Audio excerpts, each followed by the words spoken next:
বলেছেন, আপনাদের কষ্টের কথা বলেছেন।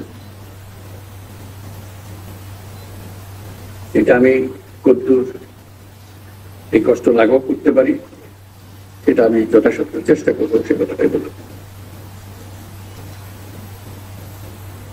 বিসমিল্লাহির রহমানির রহিম। আসসালামু আলাইকুম। উপস্থিত সম্মানিত খেতাবপ্রাপ্ত বীর মুক্তিযোদ্ধা ও তাদের মুক্তিযোদ্ধা বিষয়ক মন্ত্রণালয়ের উপদেষ্টা, সেনা, নৌ ও বিমান বাহিনী প্রধানগণ, ঊর্ধ্বতন সামরিক ও অসামরিক কর্মকর্তা বৃন্দ এবং উপস্থিত শ্রোতৃবৃন্দ,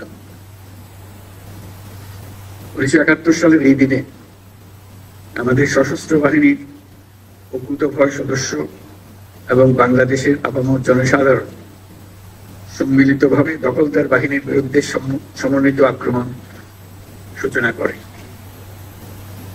সেই আক্রমণের ফলে আমাদের বিজয় ত্বরান্বিত হয় এবং ফলশ্রুতিতে আমরা স্বাধীন ও সার্বভৌম একটা দেশ বাংলাদেশ অর্জন করি।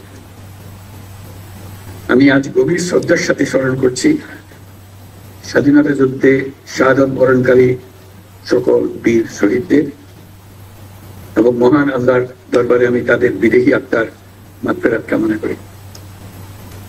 আমি সকল শহীদ বীর মুক্তিযোদ্ধা পরিবারের সদস্য এবং সম্মানিত যুদ্ধাহত বীর মুক্তিযোদ্ধাগণের প্রতি আন্তরিক শ্রদ্ধা জ্ঞাপন করছি। সশস্ত্র বাহিনী বিভাগের এই আয়োজনে আর্মি মাল্টিপারপাস কমপ্লেক্সে যে সকল খেতাবপ্রাপ্ত বীর মুক্তিযোদ্ধা ও তাদের উত্তরাধিকারীগণ উপস্থিত আছেন, তাদের জন্য রইল আমার বিনীত শ্রদ্ধা। মুক্তিযুদ্ধ বাংলাদেশের ইতিহাসে সর্বকালের সর্বশ্রেষ্ঠ ঘটনা, যার ফলে পৃথিবীর মানচিত্রে বাংলাদেশ একটি স্বাধীন সার্বভৌম রাষ্ট্র হিসেবে প্রতিষ্ঠাতা এবং পরিচিতি লাভ করেছে। দেশ স্বাধীন করার মহান ব্রত নিয়ে 71-এর 25শে মার্চ রাত থেকে বাঙালি সেনারা সেনানিবাস ত্যাগ করে সশস্ত্র যুদ্ধে ঝাঁপিয়ে পড়েন। একই সাথে এই দেশের কৃষক, শ্রমিক, ছাত্র জনতা, সাধারণ মানুষ সকলেই যার যা কিছু আছে তাই নিয়ে যুদ্ধে ঝাঁপিয়ে পড়ে, যা একটি জনযুদ্ধে রূপ নেয়। আমাদের মা বোনেরা মুক্তিযোদ্ধাদের পাশে থেকে প্রশিক্ষণ গ্রহণ সহ বিভিন্নভাবে যুদ্ধে সহযোগিতা করেছেন। মুক্তিযুদ্ধে যুদ্ধরত সকল বাহিনীকে বাংলাদেশ ফোর্সেস নামে সাংগঠনিক রূপ দেওয়া হয়। সমগ্র বাংলাদেশকে 11টি সেক্টরে ভাগ করে সশস্ত্র বাহিনীর নেতৃত্বে যুদ্ধ পরিচালিত হয়। এছাড়াও পাকিস্তান নৌবাহিনীতে কর্মরত বাংলাদেশি সাবমেরিনার এবং নাবিকদের সমন্বয়ে গড়ে তোলা অকুতোভয় নৌ কমান্ডো দল অপারেশন জ্যাকপট নামে দুঃসাহসী আক্রমণ পরিচালনা করে বিভিন্ন নদী বন্দরে খাদ্য রসদ বোঝাই শত্রু জাহাজকে ডুবিয়ে দিতে সক্ষম হয়। এছাড়াও বিমান বাহিনীর সদস্যগণের সমন্বয়ে গঠিত কিলো ফ্লাইট চট্টগ্রাম ও নারায়ণগঞ্জের জ্বালানি ডিপো সহ পাকিস্তানি হানাদার বাহিনীর গুরুত্বপূর্ণ স্থাপনায় সফল আক্রমণ পরিচালনা করে। মুক্তিযুদ্ধে সশস্ত্র বাহিনীর এই অবদানকে সাধারণ মানুষের আত্মত্যাগের সঙ্গে একীভূত করার উদ্দেশ্যে প্রতি বছর 21শে নভেম্বর পালিত হয় সশস্ত্র বাহিনী দিবস। আজ সেই দিবস। মহান মুক্তিযুদ্ধে বীরত্বপূর্ণ অবদানের স্বীকৃতি স্বরূপ বীর মুক্তিযোদ্ধাদের কল্যাণে বিভিন্ন সুযোগ সুবিধা চলমান রয়েছে। সময়ের আবর্তে অধিকাংশ বীর মুক্তিযোদ্ধা আজ বয়সের ভারে ভারাক্রান্ত।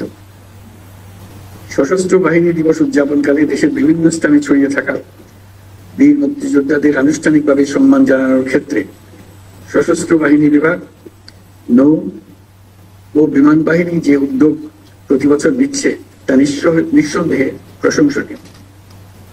এই জন্য সশস্ত্র বাহিনীকে আমি আন্তরিক ধন্যবাদ জানাই। বিগত 5ই আগস্ট 2024 সালে ছাত্র জনতার বিপ্লবের মধ্য দিয়ে আমরা এক নতুন বাংলাদেশের সূচনা করেছি। এই নতুন দেশে আমাদের দায়িত্ব সকল মানুষকে একটি বৃহত্তর পরিবারের বন্ধনে আবদ্ধ করা। পরিবারে মতভেদ থাকবে, বাকবিতণ্ডা হবে, আমরা কেউ কারো শত্রু হব না, কাউকে তার মতের জন্য শত্রু মনে করব না, কাউকে ধর্মের কারণে শত্রু মনে করব না। আমরা সবাই সমান, আমরা সবাই একই পরিবারের সদস্য, কেউ কারো উপরে না, কেউ কারো নিচে না।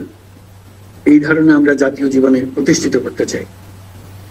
বৈষম্যহীন, শোষণহীন, কল্যাণময় এবং মুক্ত বাতাসের রাষ্ট্রের যে স্বপ্ন নিয়ে মুক্তিযোদ্ধারা দেশ স্বাধীন করেছিলেন, আমি তাদের সেই স্বপ্ন পূরণে অঙ্গীকারবদ্ধ। আমরা এখন থেকেই বাংলাদেশকে এমনভাবে গড়তে চাই যেন এই দেশে জনগণই সত্যিকার অর্থে সকল ক্ষমতার উৎস হয়। বাংলাদেশ বিশ্ব দরবারে একটা মানবিক ও কল্যাণকর রাষ্ট্র হিসেবে সমাদৃত হয়। আমরা সকল রাষ্ট্রের সঙ্গে বন্ধুত্ব বজায় রাখব। আমাদের পররাষ্ট্রনীতির ভিত্তি হবে পারস্পরিক সম্মান, আস্থা, বিশ্বাস ও সহযোগিতা। জলবায়ু সংকট মোকাবেলা এবং বৈশ্বিক শান্তি অর্থনীতি সুসংহতকরণে আমাদের একত্রে কাজ করতে হবে। তাই বিশ্বের সাথে তাল মিলিয়ে আমাদেরকে এগিয়ে যেতে হবে।